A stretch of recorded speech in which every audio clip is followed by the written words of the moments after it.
All right, Light the Camera Barstool, movie and TV news time. Jeff D. Lowe alongside Gooch and Kenjek. The lights in the studio are fucking crazy. It's 1,000,000 degrees in here, Look like I'm dying on camera. Jeff D. Lowe's crumbling under the lights. Look at my. I look like I'm dying. I mean, I look like death regardless. He's outside. He's outside of his little studio in California. Yeah. I look bad regardless. But I look like my eyes are bleeding on camera. There you go. That's a good. You kind of do. I didn't even. Yeah. If you're watching, you get to make fun of my eyes, my face, and if you're on YouTube, make sure to subscribe to the channel, like the video. But for everybody, it is movie and TV news time. Kind of a lot of big things, but like quick hit big things. Mm-hmm. Like nothing crazy, no huge trailers. Dave Filoni, final week of November, by the way, in terms of movie news. Dave Filoni promoted the chief creative officer at Lucasfilm. That seemed inevitable for a long time. Kathleen Kennedy now not going anywhere. Yeah. And so people are like, oh, it doesn't matter at all. Even though Kathleen Kennedy made like produced a lot of their favorite movies. Exactly. All the good stuff. I don't like the Disney stuff, but Rogue One's pretty good, and I like Mandalorian, and like Ahsoka was solid. Yeah, it's like, and like the new Clone Wars was good. Yeah. Kathleen Kennedy is. I don't like Disney Star Wars though. I just like those 8 things. Yeah. Yeah, go ahead. This felt like inevitable, right? Where it's like almost as if he was already doing all of this already. It's almost like everyone wanted it anyways. He's like the one guy that has the pulse on Star Wars better than anybody, even more so than Lucas. I think that's pretty much been evident since the Clone Wars animated series. So good. I say good for Star Wars, good for Filoni. He's like the fans if fans had restraint. Yeah, exactly. If fans had like logic and reason. You know? We could never do it because we would sneak in bullshit. Yeah. We'd find our first thing to put Dexter Jetster. We'd call in a character and call it like Blurpo Max or whatever. Like that would be all of us. Babu Frick would have his own spinoff. Yeah. But he's good at the little stuff. Yeah. So I think it's a good move for them. I think Star Wars is oddly in like better shape than like Marvel is right now in terms of in terms of sentiment. Star Wars, you're never going to please all the fans, but I think they've done some good stuff. I think they kind of know where they're at. I don't know. I think a lot of Disney Star Wars has been great. I think the biggest thing is just have someone there with a plan, like just an overall overarching plan for the IP and for the universe. Because it just for 2 decades now, it's felt like they're doing a lot of stuff, but it's just everywhere. The lack of a major plan for the sequel trilogy was a huge mistake. Yeah, and that's what ended up biting. No cohesion, but it feels like it's definitely been better now. Although, like, with a couple different, like, missteps, like Boba Fett, I think is a little bit of a miss. But, like, Ahsoka's tied in with Mando perfectly fine, so we'll see. Obi-Wan had issues, Obi-Wan for sure. But Obi-Wan did not really connected in cohesion in that same way with those series, like Mando and Ahsoka. Right. But I think those two have had really good cohesion so far. And even, I guess, to a degree, the parts where Book of Boba Fett had to meld with Mandalorian, which is the Mandalorian episodes, like those are really good too. So and Andor are critically acclaimed. Like, Andor amazing. It's one of the best shows on TV. Period. Yeah, by far the best stuff Disney Plus has put out has been their Star Wars stuff. It clears the Marvel stuff. Like not even close. Man, dude, they had those first pictures for Agatha, Coven of Chaos. Did they really? Yeah, there's like some pictures from the set or whatever. Oof. Yeah, not. Is she looking like she's up to? Is she being chaotic? Up to no good or whatever? Oh man, Coven of Chaos. I can't believe they're still doing that. They had the whole strike to like use that as an excuse to be like, we're decided against it. I just imagine Catherine Hahn sitting at home like, oh, geez, I wish they just canceled this already. Yeah, exactly. I saw another thing too with like Marvel said like they're going to not do the special presentation thing. They did one. They're like, and it was great. They didn't do well. Like you did one of them. You did a single one on a very like niche subject, and everyone that watched it pretty much liked it. I also think Marvel's big enough where it's like not everything has to be like major numbers. Like you need to mix in. Once you get this large, you need to start mixing in some variety. Like you got to do some high class stuff. Some shorts. They did actually do shorts. They did the Jedi shorts. Which are kind of cool. Those were those were neat. The Yaddle one was neat. I don't like the anime ones too. Like it's hit or miss because that's all those anthology things are. But like the ones that hit are really good. I like the one with the twins. That was good. The Disney Star Wars haters, like there's some justifiable things to say, but a lot of them, it's like you're reaching. At least it's me. Nick Holt, aka Nicholas Holt. Yeah, I don't think anyone's ever called him Nick. Cast as Lex Luthor in James Gunn's Superman Legacy, which is funny because when the rumor mill started about who was going to play Superman, his name was in there. Yeah. You were like, oh, it's going to be Lex Luthor. Like, oh, no, it's Superman. Well, now he is actually playing Lex Luthor. He looks like a young Lex Luthor. Pretty solid. Great pick, in my opinion. Especially personality-wise. Like, well, not personality, but like the characters he's played on screen. He's very good at that type of character. Looks great with the shaved head. Mad Max. I think he could really pull it off. Oh, Yeah, you forget he's in Mad Max sometimes. Yeah, he had the shaved head, and he was like freaky as fuck. Although that's not exactly the same temperament as Lex Luthor, but I do think that that's a great pick. Great actor, like younger, up and coming, matches the age of what's his name, Corn Sweat, Roll Boy. Yeah, Is it Corn Sweat. Corn Sweat? Corn It's Sweat. Corin. I thought it was like Krona Sweat. I like Corn David Sweat. Cronenberg. I thought it was like I had been saying it like David Cronenberg. I thought it was Krona Sweat. That's what they call it when like, you're sweating under like the fly. He sounds like a better Clark Kent. See, David Corn Sweat sounds like a good Clark Kent. That's why I'm so pumped about him. Yeah, Corn he's Sweat. like Kansas corn. Like, Exactly. Interesting. But Krona Sweat sounds like a Superman. Nick Holt almost also comes out better in this. Now that I'm thinking about it, because he tested for Batman too and Superman. But now he gets to just play a villain. Maybe do it once or twice. Massive prediction: he will be the star of that movie. Yeah, people are like, Holt's Luthor was great. Like, I bet he ends up benefiting as the number one guy. I think I got a different pick for who will be the star. I got a different pick. Brosnahan? No. Who? The Jizz Man. Jizz Man's on top. Skylar Gisondo, who the Jizz Man. We've been a fan of the Jizz Man for a long time on this pod. I thought this was fake because Skylar Gizondo's name, it's gone beyond us. Everyone always puts Skylar Gizondo's name on the forefront of all castings. He actually is playing Jimmy Olsen. Mm-hmm. The most recent Jimmy Olsen, I forgot who played him, was brutally executed by terrorists in Batman v Superman. He was really hot too, right? Yeah, he was like some hot dude. He was brutally executed. Yeah, Superman like a minute executed. Too late. Yeah. I forgot about that. Yeah, Superman, and then Superman came in and just killed people. He was there just in time to save what's her name, but not enough to save him, which is crazy. Right. Lois, he shows up and immediately kills multiple people. Kills like every terrorist in the whole place. The Jizz Man playing Jimmy Olsen. He looks just like Jimmy Olsen. I will say though, here's a role potentially could have a Jar Jar effect. Jimmy Olsen is a bit of a goofball meme. Yeah, Jimmy Olsen's, I feel like he won't be a huge part of this movie. Made fun of. I think he'll be a massive part of this movie. No makes you it's such a James Gunn character. He's he's grounded. He's like goofy, no superpowers. Lois. Like he's gonna humanize everything. I think James Gunn is gonna write a pretty large part for Jimmy. We'll see. I mean, it's a goofy character. We'll see how it plays though. DC fans are weird. That is the one thing. It's worth noting. The Peacemaker is so fucking good. And Suicide Squad. Yeah, the Jizz Man is in. Jimmy Olsen was almost played by Chris Rock if they would have done another Superman Lives. Really? I just rewatched The Death of Superman Lives, that great documentary about the Nick Cage Superman, and Chris Rock was going to play Jimmy Olsen. Yeah. Bringing that up, by the way, did you see Nick Cage talk about his scene in The Flash?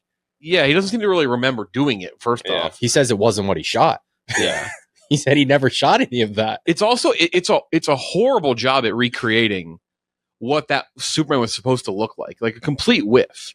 There's a lot about that was kind of fucked up. It looked CGI'd. CGI'd. It looked the most CGI thing. It looked AI'd. Sorry, not CGI. It looks horrible. Yeah, and a big ass real mechanical spider attacking him there. Christopher.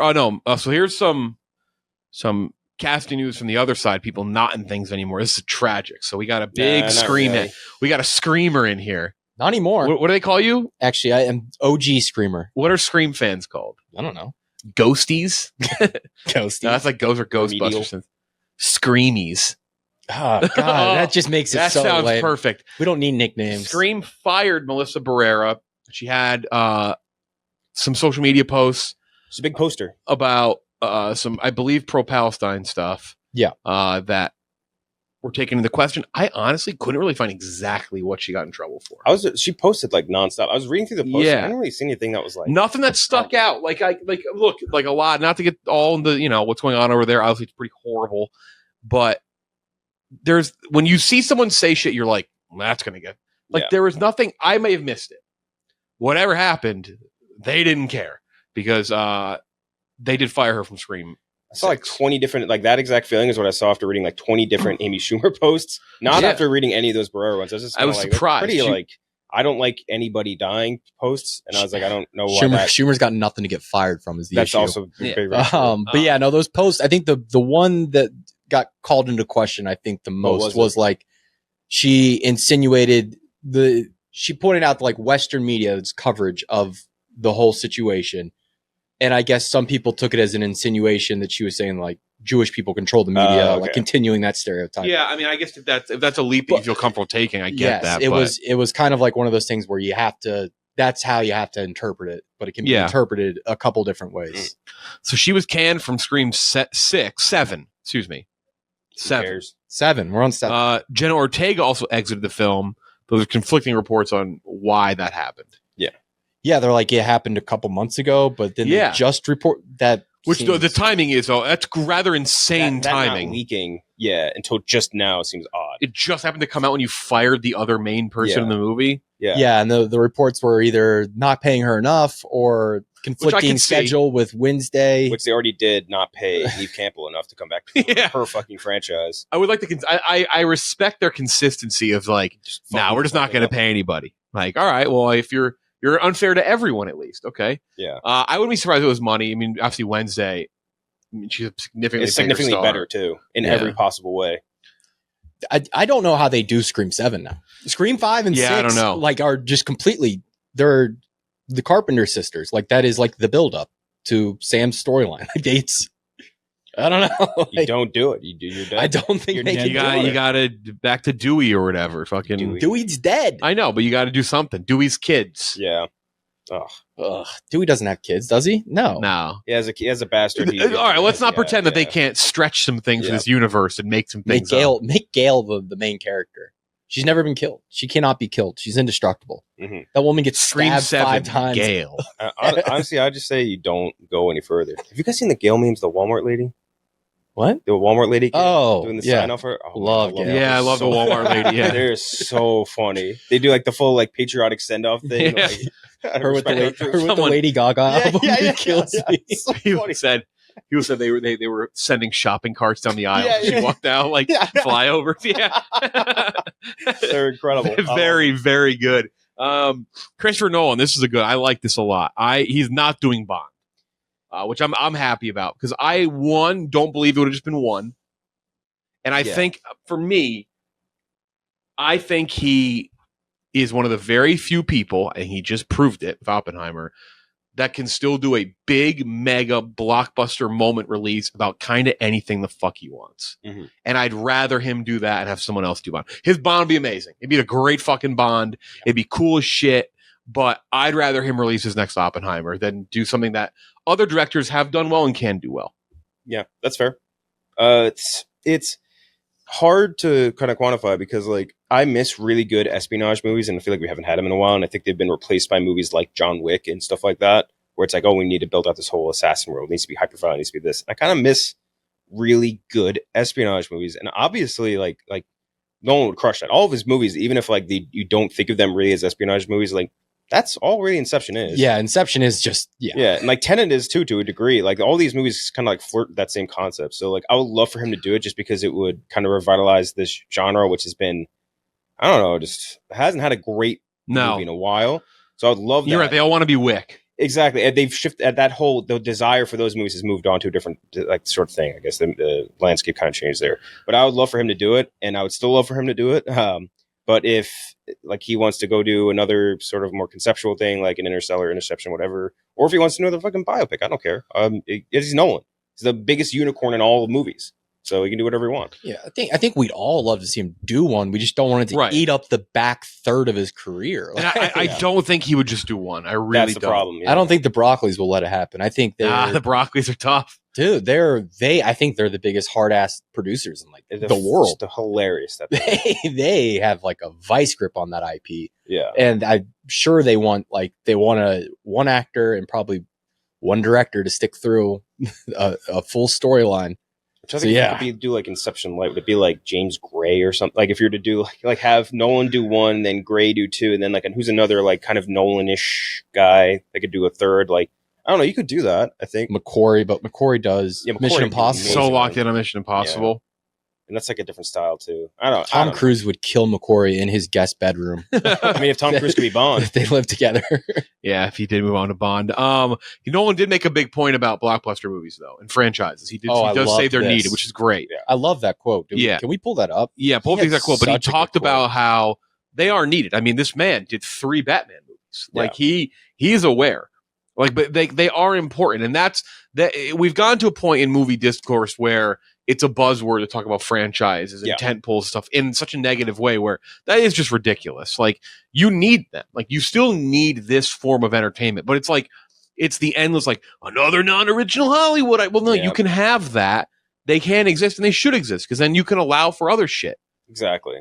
Yeah, it helps open the doors for a lot of other things. And like, who doesn't love going to a good blockbuster? Did you find it? No, I can't find it now. Right, like who doesn't like that's the thing. It's like the people who act like you've enjoyed a fucking franchise movie one time in your life. Every movie must be like auteur cinema that like has like crazy higher meanings and all these other things and needs to be like done with like the greatest artistic touch. Like, no, sometimes here you go. I got the cooch. Like watching people ship. I'm just going through like just synesthetic fucking tweets, cinema tweets. Not a good Google. I didn't Google. I Twittered. No, you X'd.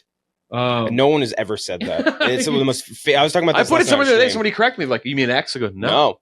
Dude, the first time I ever saw someone actually refer to it X organically was like Tiffany Gomes or whatever her name is. Like, someone said like, yeah, I went X today. I'm like, who the fuck has ever said that? Dude, I'm on Twitter 4 hours a day, and still when I see a link of Twitter X.com posted, I still think I'm getting sent a porn link. He said, it's not a thing. There's always a balance in Hollywood between established titles that can assure a return an audience and give people more of what they want. That's always been a big part of the economics of Hollywood, and it pays for a lot of other types of films to be made and distributed. There also always has to be respect for the audience's desire for something new. I mean, it's completely spot on. There is a balance, but you tweeted the other day about like buzzwords and movies or something, and you mentioned like it's the same people who only say A24 when you ask about like studios and stuff. It's like, exactly. All right, it's like I love arts. Like I fucking love going to Saltburn, batshit weirdo stuff that's not like Bond or Mission Impossible or Star Wars. Those are great, but you know what? I also enjoy going to see the new Hunger Games movie, and there is a balance. Not every meal needs to be like this Michelin star crazy thing. Sometimes you just want a sizzling fajita that entertains you, or you want to go to fucking Benihana and see the hibachi, like whatever. Like sometimes you just need that. People do that about food. It's like you had McDonald's when you live in New York, and you could. It's like I know. I'll go there tomorrow. Oh. I'm eating tomorrow as well. Like I also have to eat again. Like I will go there again. Dude, I saw a White Castle wrapper on the sidewalk 2 days ago, and I craved it immediately. It opened up very close to my apartment. It is. Oh, it's here? Yeah. It is close to where you live, right? Like 37th, I think. Yeah. Oh, my God. Yeah, no, they deliver, too. Get it today. It's only like a 10-minute walk for me, and I'm just like, every time I like see it, I'm just like, the juice is flowing. A White Castle now does like their own version of pizza rolls. So I'm in the grocery store. Yeah, I dabble. Yeah. And then lastly, this is more you guys though. This is I'm not a big Naruto. Yeah. Naruto live action movie. Yeah, no, Naruto, they're gonna have a live action, which just seems just ill-advised.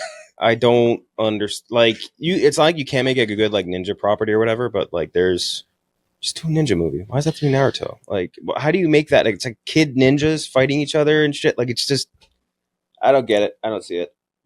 Like they're like 12 years old. Exactly. It's like 12-year-olds. Like if you do like the later, like I get like ship it in or whatever, like more when they're closer to adults, like maybe you got something there, but you need all the backstory. So do a Jiraiya movie.